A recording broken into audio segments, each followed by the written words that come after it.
Didn't do much. Just had family around. We had an extended family member pass away.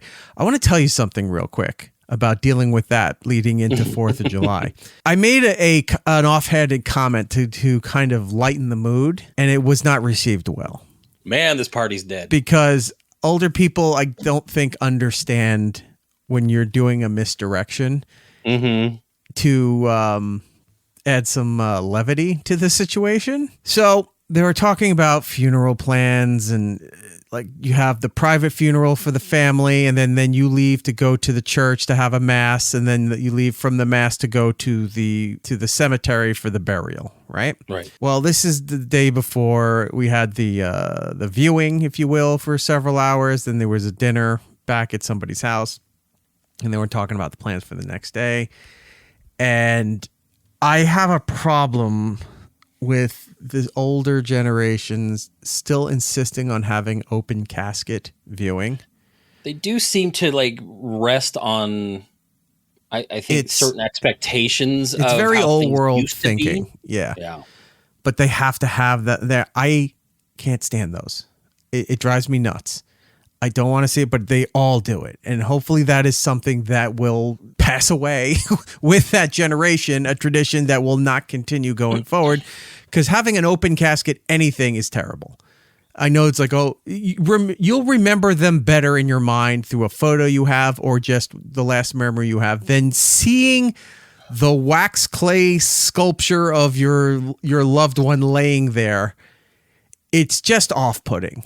And I just thought of something worse. Like if I die and that's my thing, I want my face to be painted like you're at like a carnival, and then have the face painter next to the casket for the kids so they can get their faces painted at the same time. Now there's going to be an open viewing, but it's going to be you made out of Legos. You're not even going to be there. It'll just be a casket open with the little kneeling contraption, people coming by, doing signs of the cross, paying respects, and there's just Lego Jordan laying in the casket. Look, after you sent that message today about an upcoming Lego set that you might actually want, I'm slowly bringing you to my side of things. No, I love Lego. It got to the point where I didn't need as much Lego in my life as you did. Woodpit saying Kiss makeup. No, I'm not a Kiss. I get it, but it's not. That's ridiculous. No, it'll be a Lego Jordan in the open casket. But point being with that, it's like you got to stop with the open casket stuff, right? And we were talking about the open casket presentation. And I'm trying to read my note here of what I said. When we were talking about saying to older family, if I pass away, people were saying they don't want to have a wake, a viewing, whatever, however your religion handles it, a viewing with an open casket, right? And I said here, I was joking when they were saying they don't want a wake if they die. I said I said this, and not to be like the center of attention, but I was just trying to lighten up a little bit. Right. And I said to one family member, older female family member, I said, well, we'll just dump you on the side of the highway and leave photos in a cross like they do for car accidents. And she looked at me and she goes, what? Oh my God.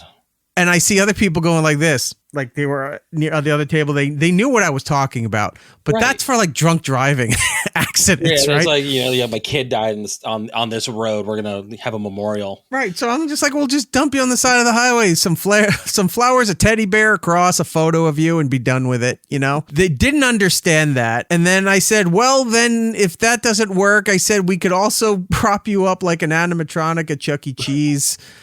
We could pre-record a speech before your passing and to have it activate at the funeral.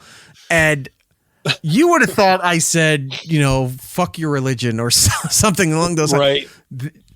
Some of these older relatives were like, funny. Couldn't understand what I just said. I'm going to leave. Like once I realized there was no laughing, the people who were laughing were covering their face away.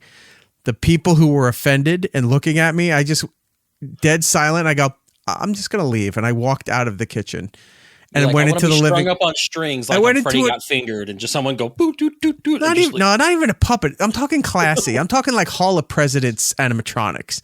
you know, where all of a sudden a little curtain pulls back and there they are and they have a pre-recorded speech. Nagel. Just want to let you know, I love all of you. Now let us say a prayer. Bow your head, and then the animatronic leads you in prayer as the casket's being blessed or something like that. Oh, that'd be so funny. No. I don't know who I don't it's know not who as classy as I thought. I don't know why he had to be surrounded by like a bear, a rat, and a mole and play songs after them. I'm hoping it leads to me not being invited to more family situations like this. That seems to be the route like I would want to go. Oh, we should let Eric and his family know. Let's just forget. Let's just say, oh, we forgot. Yeah, Sorry, there was so much going on. We didn't think to invite you.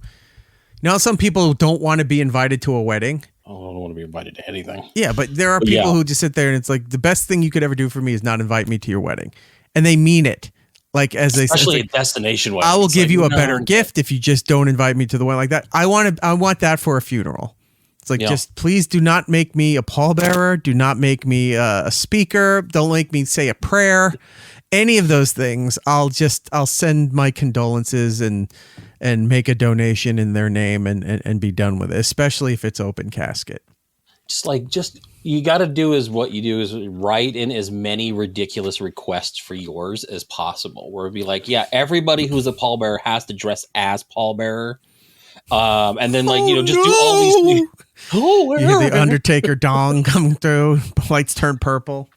Someone fights. I think I want to, for mine, I'll pre-record everything, do the animatronic thing, but I'm going to have the part of the stage set up like rotating, like the Carousel of Progress in Disney. So as I'm saying that, you see me through different tiers of my life, and as I would finish one section, all of a sudden I just lean back and it goes, "It's a great, big, beautiful tomorrow." Stage is moving around. It comes to the next stage. Here's me completing college and about to go off into the radio and television industry. Finish that up. It rotates. Here's me with Opie and Anthony, and then it moves on again. Here's me, the birth of my child. Like, it's just going to be a whole performance. Nice air conditioning. Drinks will be served.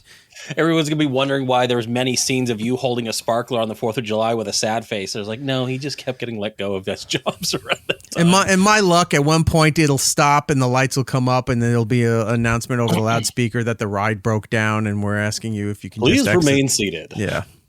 Permanecer sentados, por favor. Now is the time. Now is the best time. Now is the casket's coming down into the best time of our life. We really got to make more fun, like, funerals. That'd be great. It's Eric Nagel. Follow the show on all social medias at It's Eric Nagel for ways to watch or listen to the show, both live and on demand. Go to itsericnagel.com.